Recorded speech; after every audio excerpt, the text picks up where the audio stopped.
ছাত্রীরা দেখো, আজকে আমরা 2017 HS question MCQ and SAQ নিয়ে আলোচনা করব।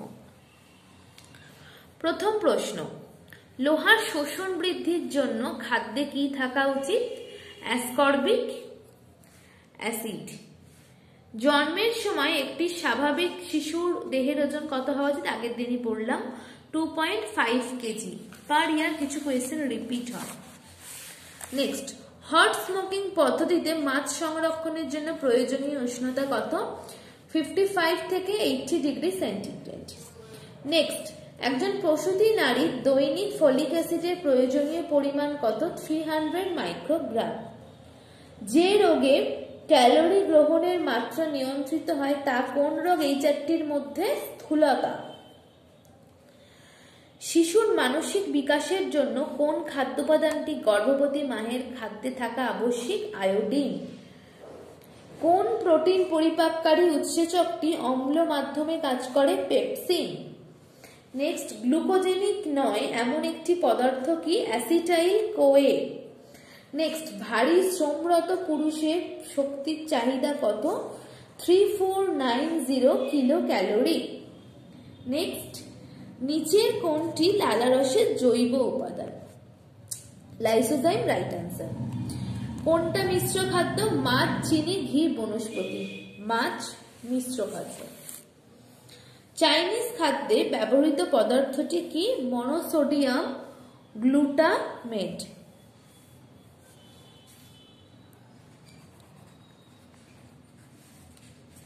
এমএসজিও বলা হয়। নেক্সট, খাদ্য সমীক্ষার নির্ভুল অথচ ব্যয়বহুল পদ্ধতিটি কি? রাসায়নিক বিশ্লেষণ আমাদের করা হয় না। নেক্সট, প্রাক বিদ্যালয় শিশুদের দৈনিক প্রোটিনের চাহিদা কত? 20 থেকে 30 গ্রাম। সম্পূর্ণ তরল খাদ্যে যে পরিমাণ শক্তি থাকা বাঞ্ছনীয় তা কি? 1200 কিলো ক্যালোরি। অ্যাভিডিন আছে এমন একটি খাবার কি? ডিম। ওজনগত পরিমাপ থেকে যে রোগটি বোঝা যায় সেটা কি? কোয়াশিয়রকর। ওয়েট কমে যাচ্ছে কেন সেখান থেকে বোঝা যায়। কার্বোহাইড্রেট নিয়ন্ত্রিত পথ্য কিসে দেওয়া হয়? মৃগী রোগে। মিউসিন ক্ষরণকারী গ্রন্থিটির নাম কি? ব্রোনারের গ্রন্থি। নেক্সট, দেহের তাপমাত্রা 1 ডিগ্রি সেন্টিগ্রেড বৃদ্ধির জন্য বিএমআর বৃদ্ধির হার কত হয়? প্রায় 12%। পেপসিনোজেন অ্যাক্টিভেটরটি কি? Hydrochloric acid. ঠিক আছে, আমাদের এমসিকিউ কমপ্লিট হলো। এবার আসছি আমরা এসিকিউতে। প্রথম প্রশ্ন, সদ্যজাত শিশুর দৈনিক তাপশক্তির কত প্রয়োজন হয়? 92 kilo calorie per KG body weight. 16 বছর বয়সী একজন বালকের লোহার চাহিদার পরিমাণ কত? Per day 28 milligram. Next, urolithiasis বা নেফ্রোলিথিয়াসিস কাকে বলে? যে পদ্ধতিতে আমাদের বৃক্কে পাথর তৈরি হয় তাকে বলা হয় ইউরোলিথিয়াসিস বা নেফ্রোলিথিয়াসিস। অধিক পিউরিন যুক্ত দুটো খাদ্যের নাম কি? বিনস, মাছের ডিম। নেক্সট, যক্ষা রোগের জন্য জীবাণুটির নাম কি? Mycobacterium tuberculosis. পেপটিক আলসারের জন্য দায়ী ওষুধটির নাম কি? অ্যাসপিরিন। ভিনিগারের রাসায়নিক নাম কি? Acetic acid. সংকেত কি? CH3COOH। দৃশ্যগত আবর্তন বলতে কি বোঝো?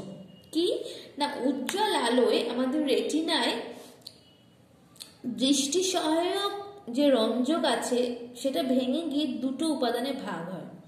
আবার অন্ধকারে বিভিন্ন উৎসেচকের ক্রিয়ায় এই রোডোপসিনটা তৈরি হয়ে যায়, কারণ রোডোপসিন অন্ধকারে দৃষ্টিতে সাহায্য করে। এই যে বিশ্লেষণ হচ্ছে, ভাঙছে আবার পুনর্গঠন হচ্ছে, এটাকেই বলে দৃশ্যগত আবর্তন। খাদ্য সমীক্ষা কাকে বলে? যে পদ্ধতিতে কোনো অঞ্চলে বসবাসকারী জনগোষ্ঠীর কোনো নির্দিষ্ট পরিবারের সকল সদস্যের বা কোনো এক বিশেষ সদস্যের পুষ্টিগত মান জানা যায়, সেই পদ্ধতিকে খাদ্য সমীক্ষা বলে। ব্রাইন কি? মাছ সংরক্ষণের জন্য যে লবণ জল ব্যবহার করা হয় তাকে বলা হয় ব্রাইন। ভারতীয় আয়োডিনের অভাবজনিত দুটি সমস্যা কি? শিশুদের ক্রেটিনিজম, প্রাপ্তবয়স্কদের মিক্সিডিমা। গয়ট্রোজেনিক খাদ্য বলতে কি বোঝো? বাঁধাকপি, ফুলকপি, মূলো, শালগম এইসব খাদ্যে গয়ট্রোজেনিক উপাদান আছে, যার ফলে আয়োডিন শরীরে শোষণ হয় না বা কাজে লাগে না। সেই খাদ্যগুলোকে গয়ট্রোজেনিক খাদ্য বলে। খাদ্য বিনিময় তালিকা কি? কোনো খাদ্যের লব্ধ উপাদান পুষ্টিমূল্যের সাথে সঙ্গতি রেখে সেই একই রকম ক্যালোরি সমৃদ্ধ যে অন্য খাদ্য উপাদানের ব্যবস্থা করা হয় তাকে বলা হয় খাদ্য বিনিময় প্রসেস। এবং যে একটা তালিকার মধ্যে সমস্ত রকম লেখা থাকে তাকে বলা হয় নাম, পরিমাণ, ক্যালোরি সব লেখা থাকে, পুষ্টিমূল্য আর কি, তাকে বলে খাদ্য বিনিময় তালিকা। ইউনিসেফের পুরো নাম কি? United Nations International Children's Emergency Fund. CSSM এর পুরো নাম কি? Child survival and safe motherhood programme. Colostrum আর পরিণত দুগ্ধের মধ্যে পার্থক্য কি?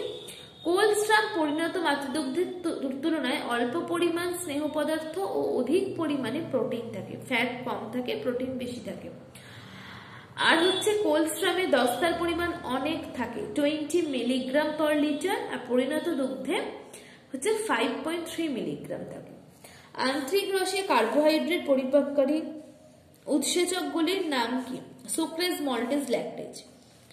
আচ্ছা, পুরুষ আর পুরো নারী কাকে বলে?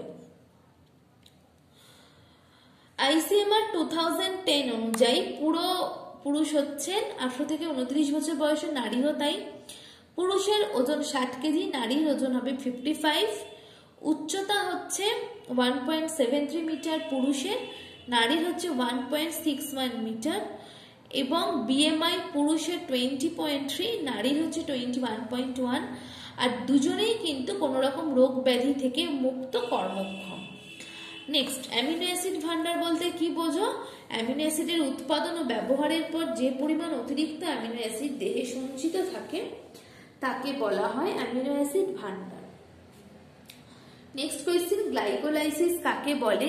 যে প্রক্রিয়া পথে গ্লুকোজ কলাকোষের সাইটোপ্লাজমে বিভিন্ন প্রকার উৎসেচকের প্রভাবে আংশিক জারিত হয়ে পাইরুভিক অ্যাসিডে পরিণত হয় তাকে গ্লাইকোলাইসিস বলে। ট্রান্সমিথাইলেশন কি? যে পদ্ধতিতে ট্রান্সমিথাইলেজ নামক উৎসেচকের সাহায্যে কোনো অ্যামিনো অ্যাসিড থেকে অন্য কোনো পদার্থে মিথাইল মূলকের স্থানান্তর ঘটে সেই পদ্ধতিকে বলা হয় ট্রান্সমিথাইলেশন। ঠিক আছে, আজকে তাহলে আমাদের 2017 কমপ্লিট। কোথাও কোনো অসুবিধা হলে জিজ্ঞাসা করো।